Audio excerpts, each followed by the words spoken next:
Suite à une question d'une auditrice ce matin sur la thyroïde, parlons de l'hypothyroïdisme ou de l'hyperthyroïdisme avec une vision yin et yang. Alors, un petit peu d'histoire, 1912, Hashimoto, c'est le médecin qui découvre les troubles de la thyroïde et en 1957, eh bien, c'est la première maladie auto-immune très rare à l'époque qui est reconnue.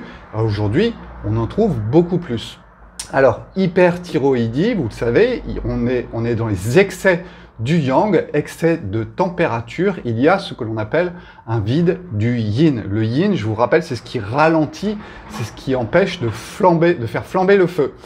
Et dans les cas d'hypothyroïdie, eh bien, c'est exactement l'inverse. Vous êtes dans un vide du yang. Il y a le yin qui est là, qui est très présent, et le yang, pour monter le feu, eh bien, il n'existe plus, il a été annihilé. Il a été annihilé par quoi? Eh bien, tout simplement par deux possibilités.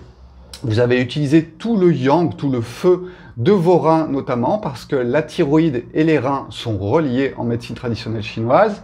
Et ce qui va se produire, eh bien, tout simplement, vous n'avez plus cette pression du feu.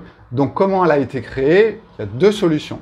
Une première solution, c'est le côté environnemental. Vous savez très bien que la glande thyroïde, elle peut être touchée par exemple par la radioactivité. La radioactivité, c'est un grand yin, mais également par toutes vos émotions. C'est pour ça qu'il y a aussi un côté psychologique à prendre en compte. Et ensuite, on peut aussi passer au côté alimentaire. Je me concentre beaucoup sur l'hypothyroïdie parce que c'est quand même la plus fréquente. Et vous voyez qu'en fait, c'est un cadre qui est relativement large, qu'il faut étudier et que l'on peut essayer de rééquilibrer. Plus une maladie s'est déclenchée il y a peu de temps, plus les rééquilibrages sont rapides, plus c'est une maladie qui a pris du temps et plus il va falloir recharger cette énergie du yang en évitant de dépenser tout ce yin. Donc vous voyez, il faut vraiment comprendre le mode de fonctionnement du corps, comment le yin et le yang vont s'installer à l'intérieur de vous. Et je vous rappelle que la thyroïde, elle est commandée par l'hypothalamus qui commande l'hypophyse, qui ensuite envoie la TSH pour gérer la production de T3 et de T4. Et c'est là souvent que ça coince. Donc c'est un dérèglement organique au niveau cellulaire de vos cellules qui vont produire et transformer T3, T4. Et ça, il faut le rééquilibrer. Bienvenue dans le monde du yin et du yang. Si vous voulez en savoir plus, je viens de sortir l'e-book sur le yin et sur le yang aujourd'hui, donc ça tombe bien.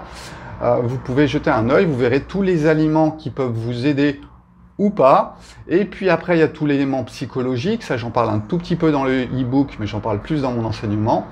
Et vous pourrez avancer petit à petit vers un rééquilibrage de votre thyroïde. Le jeûne prolongé est-il recommandé pour la thyroïde? Eh bien oui, puisqu'il peut rééquilibrer. C'est un grand anti-inflammatoire aussi dans les cas de thyroïde inflammée. Et par contre, il faut faire attention, il ne faut pas arrêter ses médicaments, etc. Mais tout ça, j'en parle un petit peu plus quand je vous parle du jeûne prolongé. Voilà, excellent dimanche et à bientôt pour parler d'autre chose. Ciao!